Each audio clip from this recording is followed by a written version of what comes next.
Right away from the answer choices, this doesn't look like it's going to be a particularly hard question. We should know what all of these words mean. They're pretty common English words. So let's just dive right into the passage and see what we get.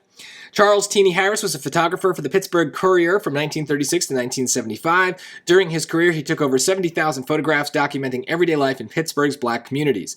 The Carnegie Museum of Art maintains thousands of his photographs, carefully blank them so that audiences can continue to view them well into the future. Well, they kind of even said it in the sentence, right? Maintain means to keep something going. So I would say that the blank is basically just repeating that, maintaining, right? Carefully maintaining them. Well, I spelled it wrong, but maintaining is what we're trying to say.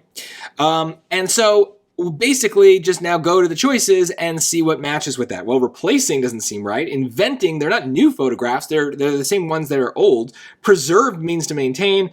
And yeah, they're not counting them. Like, I know it says 70,000, but like they've already done the counting. So C is the answer. It's the only thing that like fits in terms of the definitions, right? We have the word maintain. We also have the idea at the end of the sentence that they're being viewed well into the future, which can only happen if we preserve them now. So there's a lot of evidence that that is the right answer. But I do want to point out, notice that like all of the other words could make sense in the blank, right? It's not like it's wrong to say that they're carefully counting them. They could be, I guess, but like that's just not the point of this. And so when we do these vocab questions, it's very important to remember that we are always picking our answer based on evidence that's in the passage. It is not a random word that just fills in the blank and happens to fit.